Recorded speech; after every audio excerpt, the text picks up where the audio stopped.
lakini furaha yangu ni kubwa sana siku ya leo. Sikupata muda mrefu wa kucheza, lakini hizo dakika zinatosha niweza kufanya vizuri. Namshukuru Mwenyezi Mungu. Tumeona mashabiki wakipongeza kwa kukubwa kitu.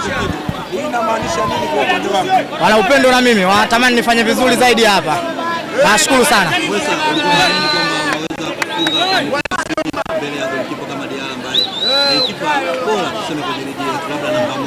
Ulikuwa unaamini maana ulikuwa unafanya hivyo mara kadhaa kwa makipa wengi. Leo ulikuwa unaamini maana unapata mpira kama miwili. Huwa anakuwa na imani sana mipira Afrika nikienda kupiga. Kwa sikuwa na mashaka na hilo. Ulizingatia nini kwenye ile kwa? Maana naona nimeingia kwenye posti ya kwanza.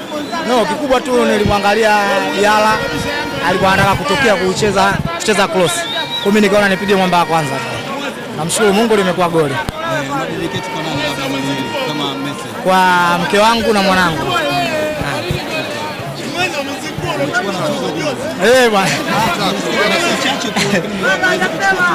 Mchezaji mzuri, mchezaji bora utakuwa kuonyesha dakika nyingi ndio ufanye vitu vikubwa. Hizo chache zinatosha hapa.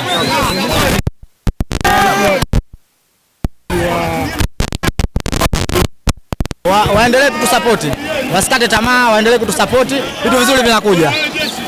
Goli la kwanza, kipindi cha kwanza pengine kulikuwa kuna ugumu gani mwenyewe mpaka kurudisha ile goli? Ugumu upo, tunacheza na Yanga. Yanga sio timu ya kawaida, sio timu hizi kama unavyofikiria. Kwa ugumu ulikuwa sana. Pengine mlipoenda nyumbani kitu gani ambacho mwalimu amewaambia? Mwalimu tuwaheshimu Yanga. Yaani tuwaheshimu, muda wote tuwaheshimu. Kwa hiyo na sisi tumefanya hivyo, Mungu atusaidia tumepata matokeo. Asante sana. Asante.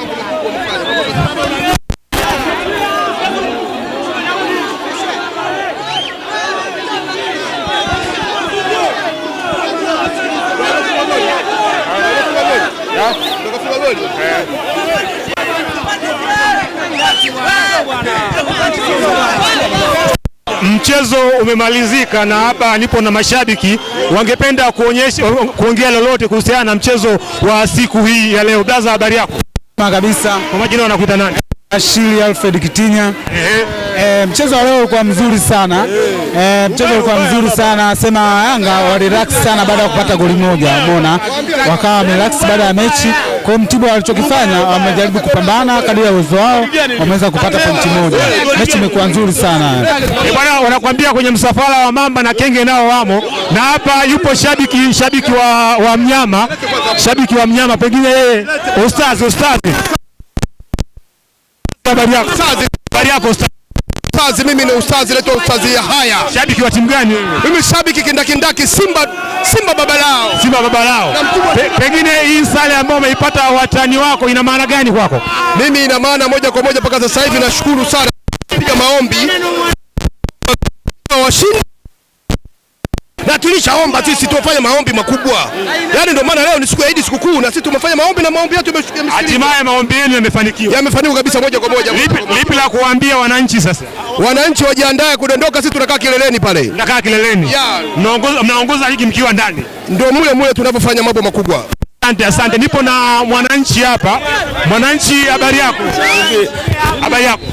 Salama kwema. So, mechi ya leo mmepoteza, pengine hii ina maana gani kwenu? Haina shida. Tumekubali kwa sababu mechi na maamuzi yote.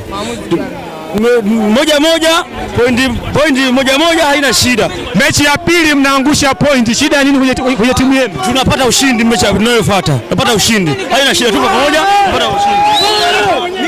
Wale wanasukali Mtibwa Sugar pengine wao kwa upande wao wanasemaje? Habari yako brother?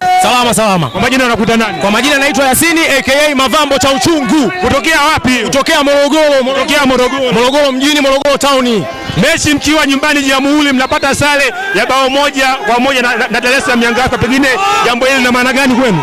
Blaza, mechi ambayo inakutanisha Yanga na Mtibwa ni mechi ambayo haijawahi kuwa rahisi hata siku moja. Yaani aidha iwe suluhu ama Mtibwa ama Yanga afungwe. Hivyo blaza, kwa Mtibwa ni timu kubwa toka kipindi hicho. Sisi tumefurahi, sisi sare kwetu ni kama tumepata ushindi. Tumefurahi sana, tumecheza katika nje ya mkoa. Lakini tumepata ushindi. Asante. Daudi.